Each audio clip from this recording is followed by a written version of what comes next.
Starting में हमने 20 लाख रुपए लगा के काम स्टार्ट किया था। अगर हम सर अगर टर्नओवर की बात करें तो कितने लाख रुपए का टर्नओवर कर ले रहे हैं महीने का? अभी हमारा 80 से 85 लाख रुपए का टर्नओवर हो रहा है। सर आपका स्वागत है हमारे YouTube channel farming education hub में। सर नमस्कार। नमस्कार सर। नमस्कार। जो सर हमारे दर्शक देख रहे हैं उनको अपना परिचय बताइए। मेरा नाम दिनेश बाकर है जी। और हमारा फार्म है CMR ब्रीडिंग फार्म मोरजंडा खारी, डिस्ट्रिक्ट श्री गंगानगर, राजस्थान। अच्छा जी। तो सर अपना डेयरी फार्म कब स्टार्ट हुआ था, कितने दिन पहले शुरुआत हुआ था? सर हमें पिछले 6-7 सालों से लार्ज स्केल पे काम कर रहे हैं। अच्छा। उससे पहले स्मॉल स्केल पे घर पे ही किया था, तो घर काफ़ी उस टाइम बड़ा था, तो उस टाइम एनिमल रख रहे थे, HF और जर्सी के एनिमल उस टाइम रखे थे। अच्छा। तो वहीं से स्टार्टअप हुआ था। ओके। तो सर जब आपने डेयरी फार्म शुरुआत किया था तो आपने HF से शुरुआत किया था या जर्सी से शुरुआत किया था? सर HF से स्टार्ट किया था मैंने।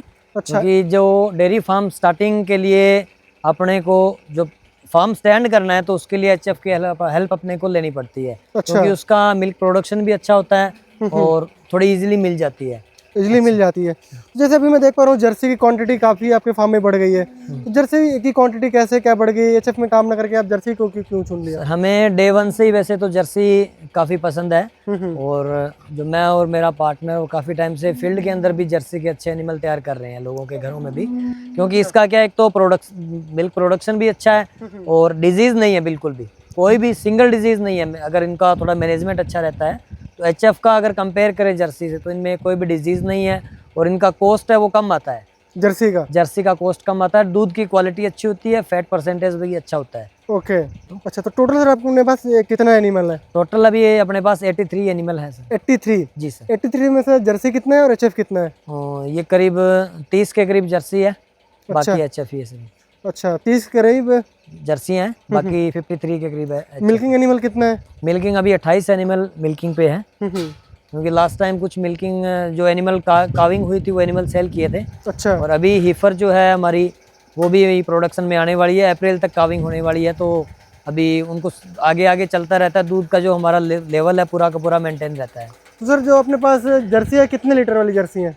जर्सी अभी हमारे फर्स्ट लैक्टेशन में 33 kg पे पहुंचे थे। 33? जी सर, फर्स्ट लैक्टेशन में। उधर खड़ी है 7277 नंबर की हमारी जर्सी है। कौन सी?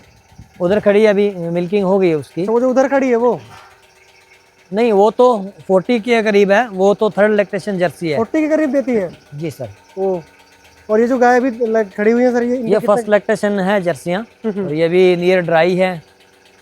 अच्छा। अभी ड्राई के पास चल रहे हैं, अभी इनकी काविंग आगे थोड़ी गर्मी में काविंग करवाएंगे क्योंकि दूध का मेंटेन रखना पड़ता है ना। अच्छा, दूध का मेंटेन रखना पड़ता है। तो कहने का मतलब ये फार्म आपका HF से शुरुआत हुआ था, अब जर्सी की ओर शिफ्ट हो रहे हैं धीरे धीरे करके। जी जी जी। ये फर्स्ट लैक्टेशन जर्सी है, अभी काविंग होगी, इसमें 20-25 दिन पेंडिंग पड़े हैं। अच्छा। ये RCBA के सेकंड एडिशन में 3rd पोजीशन पे आई थी। अच्छा। हालांकि अपने काफी एनिमल उधर 2 HF के और जर्सी फर्स्ट भी आए थे, ये 3rd पोजीशन पे रही थी अभी। उसमें मिल्क टीथ है अभी, ये मिल्क टीथ है? जी, मिल्क टीथ कैटेगरी में ये 3rd पोजीशन पे थी। क्या बात है भाई, क्या बात है। कहने का मतलब जर्सी में ही मुकाम हासिल करना है। हाँ, कोशिश तो यही है, बाकी तो देखो। ये 2021 में हमने यहाँ पे स्टार्टिंग किया था। 2021 में? हाँ, 2021 से पहले ज़्यादा शेड वगैरह बड़े नहीं थे, अभी इसको बड़ा बनाया था। इसको बड़ा बनाया। हाँ जी। तो अभी अगर जैसे देखा जाए, आपने बताया कि 83 एनिमल हो गए, तो कितने मिल्क का प्रोडक्शन हो रहा है? अभी 27-28 एनिमल मिल्किंग में है, तो अभी 600 के करीब प्रोडक्शन हो रहा है। जैसे अगर मैं दूध की गुणवत्ता के बारे में बात करूं तो जर्सी का आपको बेस्ट लगा या HF का बेस्ट लगा? जर्सी का बेस्ट लगा सर। कैसे बेस्ट लगा वो बताइए। जर्सी का एक तो क्या है कि फैट परसेंटेज अच्छा है और मार्केट के अंदर जो दूध जाता है, लोगों की एक चॉइस होती है कि नहीं यार ये दूध पतला है, ये दूध गाढ़ा है। अगर बात सेटिस्फिकेशन की करें तो कस्टमर ज़्यादा सेटिस्फाइड है उससे, जर्सी से। तो कहने का मतलब जर्सी का फार्म ही बेस्ट है? हाँ, मेरे ख्याल से तो जर्सी का ही बेस्ट है। जैसे आपने बताया डिजीज भी नहीं आ रही। हाँ, डिजीज नहीं है इनमें, इनका कॉस्ट भी कम है। अगर HF अपने को जितना सामान खा के 30 किलो दूध दे रही है तो ये उससे मतलब 30% कम सामान, यानी कि अगर HF पूरे दिन में 50 किलो खा रही है तो ये 35 से 40 किलो खा के उतना प्रोडक्शन दे देती है और फैट परसेंटेज उससे अच्छा। अच्छा जी। तो कहने का मतलब ये है कि अब आने वाले समय में आपको जर्सी में ही काम करना है? हाँ, हमारा फ्यूचर जो है वो जर्सी में ही देखा है हमने कि जर्सी पे ही फोकस कर रखा है। अच्छा जी। तो जैसे जो आपके पास बताया सर 600 लीटर मिल्क का प्रोडक्शन हो रहा है, तो कहाँ पे सेल कर रहे हैं आप? हमारा गंगानगर जाता है door to door. Door to door जाता है? जी सर। अच्छा, door to door sir possible है यहाँ से? हाँ, 2 गाड़ियाँ हैं, दोनों गाड़ियाँ सप्लाई करती है। क्या बाइक से जाता है या कार से नहीं, जाता वो है? गाड़ी है एक तो जीतो है, जो इसकी महिंद्रा की जीतो आती है। अच्छा जीतो। हाँ जी। अच्छा सबसे पहले हमने गंगानगर के अंदर रिद्धि सिद्धि फर्स्ट के अंदर एक आउटलेट किया था। हम्म। तो 2-3 साल उसको रखा, दो एक साल रखा था, 2 साल से ऊपर ही रखा था। ओके। उसका क्या, धीरे धीरे कस्टमर आते रहे, उनका एड्रेस लिया, और अगर वो सेटिस्फाइड हो गए तो उनका जो एड्रेस लेके उस पर होम डिलीवरी स्टार्ट कर दी। कस्टमर जुड़ते गए, धीरे धीरे करके हमने आउटलेट वहाँ से बंद कर दिया और डायरेक्ट डिलीवरी स्टार्ट कर दी। अच्छा, तो पहले आउटलेट बनाया आपने? जी सर।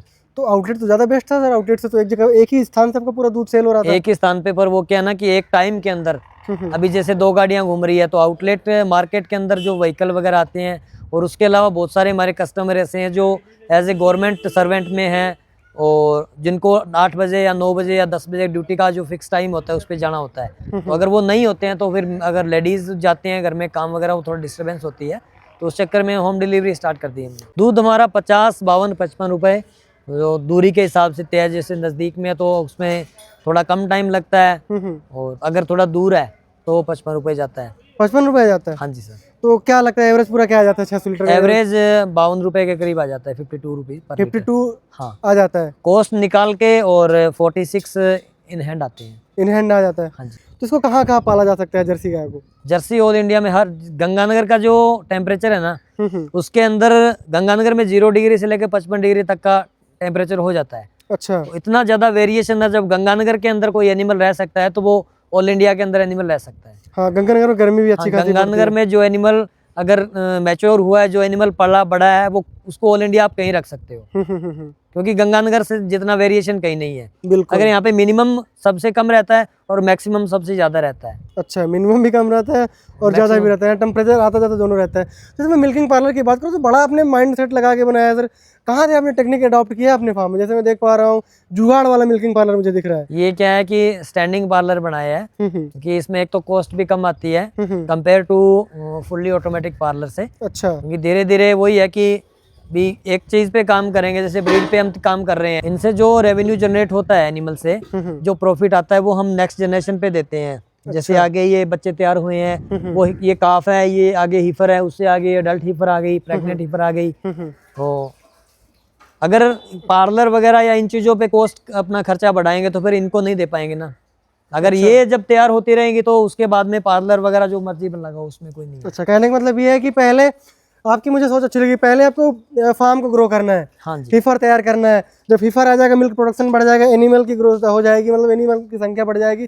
फिर जब मर्जी पैसे आएंगे फिर तो बढ़ाते रहेंगे। कुछ भी करो सर, जैसे अगर हम बात करते हैं जो नया फार्मर डेयरी फार्म स्टार्ट करता है वो फर्स्ट दिन से ऑटोमेशन में लग जाता है, क्या उसको ऑटोमेशन में करना चाहिए नहीं करना चाहिए? नहीं करना चाहिए सर, क्योंकि उसको जो चीजें प्रॉफिट देगी उन्हीं चीजों पे पहले फोकस करना चाहिए। अच्छा। बहुत सारे फार्म देखते हैं कि अभी फार्म स्टार्ट किया, जब मैंने काम स्टार्ट किया था उस टाइम बहुत सारे फार्मर्स ने, मेरे साथियों ने, कुछ दोस्त थे, उन्होंने भी कुछ उधर आगे से आगे रिश्तेदारी है, उन्होंने भी जैसे फार्म स्टार्ट किया था, तो उनके काफी फार्म बंद हो गए हैं। उसका रीजन यही है कि वो सबसे पहले तो शेड पे ज्यादा खर्चा लगाते हैं, ऑफिस पे लगाते हैं, एनिमल की जो सीमन का जो खर्चा है उसकी बजाय वो इन चीजों पे ज्यादा लगाते हैं। तो वो टोटल एक्सपेंडिचर बढ़ता रहता है और रेवेन्यू कम होता है, तो वो धीरे धीरे करके फार्म बंद हो जाते हैं। अच्छा, तो आपको क्या लगता है सर कितने एनिमल हो जाता है बढ़िया फार्म बनाना चाहिए? मेरे ख्याल से अगर आप उसमें अच्छा, आपने खुद अच्छे एनिमल पैदा किए हैं, टोटल फार्म बोन एनिमल आपके पास 100 से प्लस एनिमल हो गए हैं, और आपको हर साल वो फार्म फुल्ली प्रॉफिट दे रहा है आपका खर्चा निकाल के, तो उस टाइम उसका आप 30 से 40% प्रॉफिट का जो 30 से 40% पार्ट है वो फार्म पे आप लगा सकते हो। तो आप जो अपने 83 गायों का मतलब मुझे फार्म, तो मुझे लगता है इसमें तो 100 प्लस एनिमल आ जाना चाहिए आपके फार्म में। हाँ, आ जाएगा सर। तो थे पहले 115 एनिमल थे, कुछ एनिमल अभी सेल किए थे। जैसे हाई मिल्किंग काऊ रहती है तो उनको भी आप सेल कर देते हो? हाँ, जाती है सर। क्यों, इसका रीजन क्या है? जैसे तो रीजन आगे वाली जनरेशन, हर साल हमें एक नई जनरेशन लेनी होती है। अच्छा, एडवांस जनरेशन में काम कर रहे हैं आप, कि ओल्ड जनरेशन में वर्क नहीं करना। हाँ, तो उसमें अभी जैसे वो तो आ गई, उसका प्रोडक्शन भी ले लिया, उसका आगे ब्लड लाइन भी अपने पास चल गई, आगे उसके बच्चे भी आ गए, उसके बच्चे प्रोडक्शन में ही आ गए, तो फिर इससे ज्यादा एनिमल तो रखना नहीं है ना एक बार। अच्छा, जो आपने सर फार्म बनाया था, लगभग कितने रुपए का फार्म आपने स्टार्टिंग में तैयार किया था? स्टार्टिंग में हमने 20 लाख रुपए लगा के काम स्टार्ट किया था। स्टार्टिंग में आपने 20 लाख रुपए हाँ जी सर, लगा के काम शुरुआत किया था? सर। एक 20 लाख रुपए कब लगाया था? 10 गायों से स्टार्ट किया, 2020 के अंदर लगाया। 2020 के अंदर आपने 20 लाख लगाया? हाँ जी सर। अच्छा जी, तो ये फार्म 2021 में आपने शिफ्ट किया, इसके पहले कहीं और फार्म था अपना? उसके अलावा घर पहले प्लॉट खुला ही था तो वहाँ पे रखते थे। अगर हम सर अगर टर्नओवर की बात करें तो कितने लाख रुपए का टर्नओवर कर ले रहे हैं महीने का? अभी हमारा 80 से 85 लाख रुपए का टर्नओवर हो रहा है सर। सालाना? हाँ जी सर, सालाना। 85 लाख रुपए में क्या कितना बचत कर लेते हैं आप? ये करीब एनिमल का अगर बात, क्योंकि अभी जो दूध टर्नओवर आपको बताया वो दूध का ही है टोटल। एनिमल का कुछ अभी प्रॉफिट आना स्टार्ट हुआ है, जैसे लास्ट ईयर कुछ एनिमल सेल किए तो करीब 20-25 लाख रुपए के एनिमल सेल हुए हैं। 20-25 लाख रुपए के एनिमल बेच लिए? हाँ, नेक्स्ट अभी रहेगा तो ये 20-25 वाला 35-30, 35-40 तक भी चला जाएगा। तो अभी अगस्त, सितंबर, अक्टूबर में कुछ एनिमल सेल करेंगे, 15 से 20 एनिमल। तो उस टाइम भी कुछ काफ भी सेल करेंगे। तो सर जैसे आपका फार्म, मेरे समझ में नहीं आ रहा, आपका फार्म तो मिल्किंग है, मिल्क सेल करते हैं आप, तो आप फिर कैसे सेल परचेज करके आप मतलब? सर मिल्क हमारा सेकेंडरी जो वर्क है। प्राइमरी वर्क जो हमारा है वो जेनेटिक्स पे ही है, ब्रीडिंग पे काम करना है। ब्रीडिंग पे? जी सर। तो मतलब अगर इनकम अगर जैसे मैं बात करूँ, जैसे 1 CR तो पहुंचा ही देते होंगे आप? हाँ जी सर, सर। 80-85 लाख रुपए अब रहता है सर 1 CR से। 1 CR तो आपको बचत कितनी हो जाती है? थोड़ा वो हमको बताइए कुल शब्दों में। ये करीब सालाना, अगर वैसे तो टोटल हमने कभी प्रॉफिट निकाला ही नहीं है, क्योंकि वो यही देती है और इन्हीं को हम लौटा देते हैं। नहीं, फिर भी मान लीजिए जैसे दूध का पैसा आपने अच्छी ब्रीड तैयार कर रहे हैं अपने फार्म में, फिर भी एक साल में 20 से 25 लाख रुपए का प्रॉफिट है। 25 लाख रुपए का प्रॉफिट आ जाता है, सूखा प्रॉफिट आता है। हाँ। तो कहने का मतलब ये है कि दूध से तो कमा ही रहे हैं, साथ के साथ ब्रीडिंग से कमा रहे हैं। हाँ, ब्रीडिंग से। अच्छा जी, तो आपको सर स्टार्टिंग जब आपने डेयरी फार्म शुरू किया था तो आपको क्या क्या चैलेंजेस आए थे? अब तो मान लीजिए आप करोड़ों का टर्नओवर पहुंच गए। सबसे बड़ा जो आया था एक तो एनिमल परचेजिंग का। उस टाइम बहुत प्रॉब्लम आई थी, क्योंकि कहीं से अगर एनिमल परचेज करते हैं तो फार्मर नहीं बताता है कि इसमें ये दिक्कत है। अगर आपको पूरे हर्ड से 80 एनिमल में से कोई आपको बोले कि ये 2 गाय निकालनी है, 2 गाय बेचनी है हमें, ठीक है, तो वो 2 गायों में कुछ प्रॉब्लम होगी तभी वो सेल कर रहा है। अच्छा, ठीक है। एक तो जैसे हमारा तो कॉन्सेप्ट है कि थर्ड लैक्टेशन एनिमल सेल करते हैं, तो जितने भी थर्ड लैक्टेशन एनिमल है, जैसे 30 अभी नेक्स्ट सितंबर अक्टूबर में 25 के करीब थर्ड लैक्टेशन एनिमल होंगे, तो 25 के 25 एनिमल खड़े होंगे, हम बोल देंगे भैया ये सेल करें, इनमें से आप देख लो जो भी आपको चाहिए, इस एनिमल का ये डेटा है, पहले आप एनिमल को देखो और जो आपको अच्छा लगे तो उसका डेटा आपको बता देंगे। अच्छा, तो आपको क्या टारगेट रहता है सर कि कितने एनिमल सेल करना है, या आपको जैसे आपका होम डिलीवरी भी है तो आपको कुछ प्लानिंग तो रहता है कि इतने एनिमल निकालना? और हमारे प्लानिंग ये रहता है कि हर साल 20 से 25 एनिमल जो काफ है हमारे, वो हीफर बन के और आगे मिल्किंग में आ जाते हैं और 20 से 25 एनिमल सेल कर देते हैं। अच्छा जी, कहने का मतलब है 20 से 25 का आपका प्लान रहता है? जी सर। अगर सर हम इनके फीडिंग मैनेजमेंट की बात करें तो इनका आप कैसे फीडिंग करवा रहे हैं? ये भी हीफर है अभी 8 से 9 महीने के बीच की जी इनको। हाँ जी, तो इनको ग्रीन फॉडर और इनको तूड़ी और कुछ थोड़ा बहुत साइलेज देते हैं। उसके अलावा मिनरल मिक्सचर जो ट्रेस मिनरल्स वगैरह वो सब कंप्लीट रहता है। और मिल्किंग एनिमल को क्या खिलाते हैं आप? मिल्किंग एनिमल हम सारा खुद का फीड है। उधर जो फैक्ट्री है CM के फीड फैक्ट्री है। अच्छा, खुद की? हाँ, वहाँ से कस्टमाइज फीड तैयार करवाते हैं। उनका भी अच्छा काम है, अच्छी इंडस्ट्री, फीड इंडस्ट्री है उनकी। फैक्ट्री अभी बड़ा काम किया है उन्होंने, बड़ी फैक्ट्री भी डाली है, तो वहीं से फीड परचेज करते हैं, वहीं से फीड बनवाते हैं। महीने में 2-3 बार फॉर्मुलेशन में कुछ चेंजेस करते रहते हैं। अच्छा। अभी जैसे पीछे ठंड थी, जिस टाइम धूप नहीं निकलती तो उस टाइम का जो था वो थोड़ा अलग था। उसके अलावा अभी जैसे आगे का जो 15 दिन का जो चल रहा है, अभी जैसे आगे बरसात की संभावनाएं लग रही है, तो उसके हिसाब से थोड़ा उसमें चेंजेस करते रहते। डेयरी फार्म के अंदर 3 मेजर पार्ट है, जेनेटिक्स, मैनेजमेंट और डिजीज। अच्छा, इसमें अगर आपने काम कर लिया इन तीन चीजों पे अगर आपकी पकड़ है तो आप अच्छा डेयरी फार्म चला सकते हो, अच्छा खासा प्रॉफिट भी कमा सकते हो। अच्छा जी सर, बहुत बहुत धन्यवाद जो सर आपने समय निकाल करके अपने पूरे डेयरी फार्म के बारे में बताया। ठीक है सर, थैंक यू।